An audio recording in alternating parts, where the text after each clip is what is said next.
Hello guys, welcome to my channel. ये देखें, ये बाजू पर और ये पोंचे पर जो एम्ब्रॉयडरी थी और ये है घेरे के ऊपर।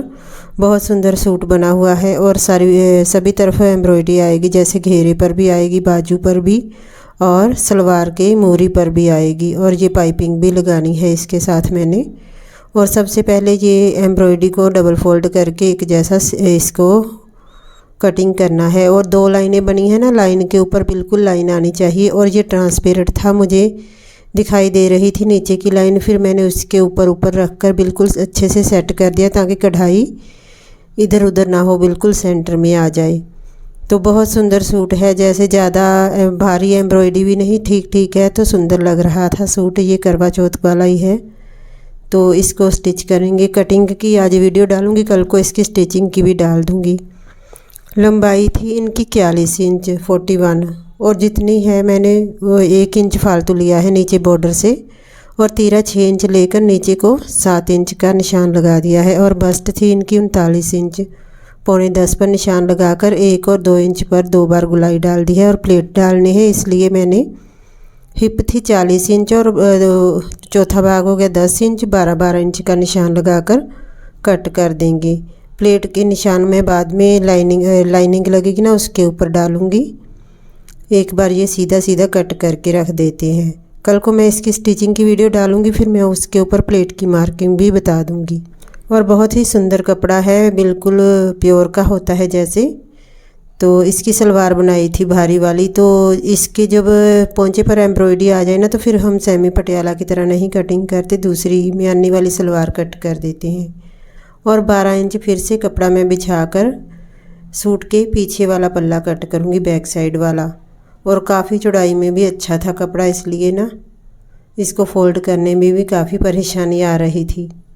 12 इंच कपड़ा फ़ोल्ड करके रख लिया है और ये फ्रंट का पल्ला ऊपर रख कर बिल्कुल सेट कर लिया है। अब इसको कटिंग कर देंगे और ये आगे का और पीछे का पल्ला हो जाएगा। बाजू कट करनी है, सलवार के पल्ले, कुंदे, बेल्ट अलग अलग बनेंगे, कुंदे और पल्ले, क्योंकि कढ़ाई वाली सलवार है ना। और दोनों पल्लों को अलग कर लिया है, ये ऊंचा नीचा था, इसको भी सेट कर लेती हूँ कट कर। अब सलवार का हिसाब लगाएंगे, लेकिन पहले बाजू कट कर लूँगी मैं। तो ये ना इसके ऊपर जो है आगे की गांठ डालनी है अभी हमको 1 इंच वाली, तो इसलिए मैंने दोबारा से इसको फोल्ड कर लिया है। और कढ़ाई बिल्कुल ही सेंटर में मैंने की है, थोड़ी देर लग जाए लेकिन कढ़ाई को अच्छे से सेट कर लेती हूँ, फिर ही कट करती हूँ। देखिए कितना सुंदर सूट है, सारे सूट के ऊपर सितारे और लगे हैं, स्टोन लगे हुए हैं, तो बहुत सुंदर लग रहा था सूट। ये वाला कपड़ा भी बहुत अच्छा है, ज़्यादा मतलब ना भारी और नहीं है, मोटा सा, उससे अच्छी नहीं आती फिटिंग, ज़्यादा मोटा होगा जैसे कपड़ा।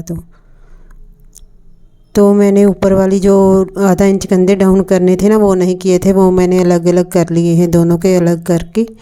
और इसको सीधा कर लेंगे। ये जो पल्ले आगे बचे थे ना, आगे के सूट के और पीछे के, दोनों कट करके मैंने सेट कर लिए हैं। ये बाजू की कढ़ाई है, तो इसको भी सेंटर में रख लिया है। ऐसे ही वेलवेट का सूट भी मैंने कट किया था, उसके भी ना पोंचे पर भी कढ़ाई थी और ये बाजू पर भी थी। तो ये कढ़ाई ना बिल्कुल देखें जैसे साइड पे है, इसलिए इसके ऊपर जोड़ आएगा। अगर वो सेंटर पे होती ना कढ़ाई, तो फिर जोड़ नहीं आता बाजू में।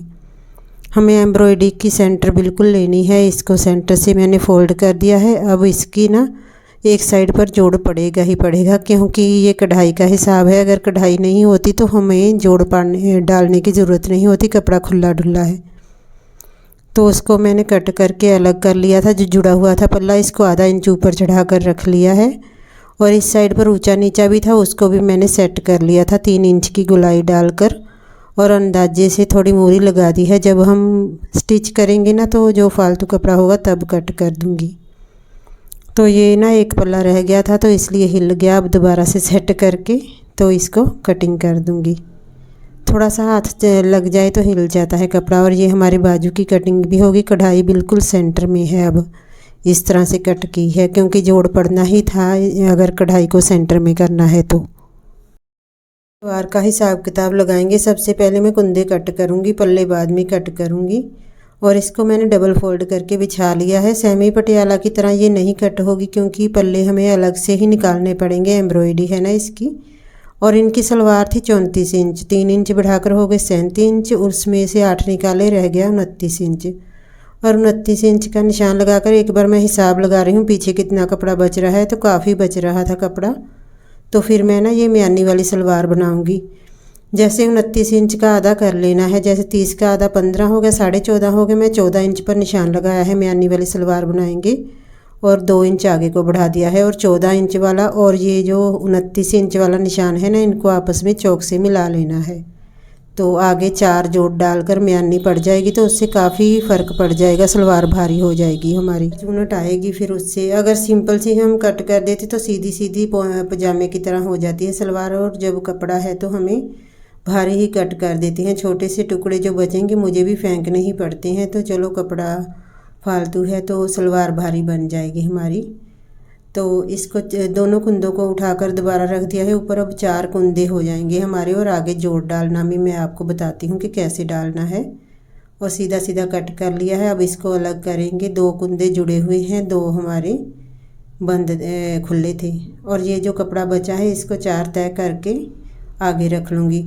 कपड़ा ना 14 इंच लंबा होना ही चाहिए अगर जोड़ डालना है। मेरे पास तो काफ़ी बच गया, लेकिन आप हिसाब लगा लें कि जो आगे जोड़ डालना है वो 14 इंच लंबा तो होना ही चाहिए। चौड़ाई में जितना मर्जी हो, लेकिन 14 इंच लंबा तो होगा तभी हमारा जोड़ पड़ेगा आगे। और ये 4 तय आगे रखी है जो वहाँ से मैं आसन लूँगी लास्ट के ऊपर से 10 इंच आसन लेके और इसको तिरछा निशान लगा देंगे। तो ये 8-9 इंच कपड़ा एक साइड का होगा और 4 साइड का है। तो देखिए कितना ज़्यादा हो जाएगा घेर सलवार का। और ये एक साइड से जुड़ा है उसको भी अलग कर लेंगे, कुंदों को भी अलग करना है। सभी जो हमारे जुड़े हुए हैं सिरे उनको अलग कर देना है। इस तरफ से तो दोनों साइड जुड़ी हुई थी, सभी को अलग कर दिया है। और यहाँ पर से भी अलग करना है क्योंकि यहाँ जोड़ पड़ेंगे, 4 जोड़ पड़ेंगे यहाँ पर। और ये कुंदे और जोड़ भी हमारे कट हो गए। अब सलवार के पल्ले कट करने हैं। ये कढ़ाई है, देखें जैसे बाजू के ऊपर कढ़ाई थी ना एक साइड पर, ऐसे ही पोंचे के भी एक साइड पर है।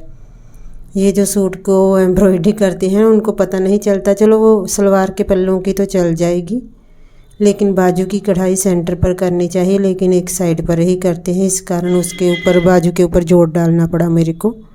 और जितना इस तरफ है ना खाली 2.5 इंच, उतना ही मैंने उस तरफ छोड़ा है ताकि बिल्कुल सेंटर में हमारे पल्ले आ जाएं, कढ़ाई आ जाए। और नीचे 2.5 इंच छोड़ा है, यहाँ पर पोंचा बन जाएगा।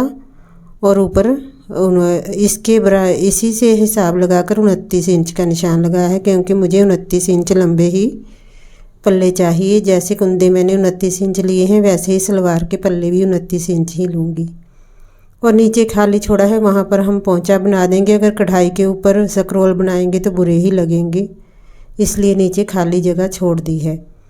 और बिल्कुल कढ़ाई मैंने सेंटर में ली है। जितना इस साइड पर बच रहा था कपड़ा प्लेन, वहाँ पर दूसरी साइड पर भी मैंने वैसे ही छोड़ा है। बेल्ट कट करनी है और लाइनिंग कट करनी है। और ये कपड़ा बचा है सूट के आगे, तो इसकी हम बेल्ट कट कर लेंगे। कपड़ा तो काफ़ी खुला डुल्ला था, जब हमने सूट के पल्ले कट किए थे वहाँ से आगे काफ़ी चौड़ा कपड़ा बच गया था। एक में से तो हमने सलवार में जो डाले हैं ना, जोड़ डाला है, जो म्यानी डाली है वो कर दिया था। और ये दूसरा वाला था कपड़ा, तो इसको हम बेल्ट बना लेंगे। छोटे छोटे जो बचे हैं जोड़कर बेल्ट हमारी होगी 24 इंच लंबी, 8 इंच चौड़ी। निशान लगाकर इसको भी कट कर देंगे। फिर लास्ट पर सिर्फ लाइनिंग रह जाएगी कटिंग करने के लिए।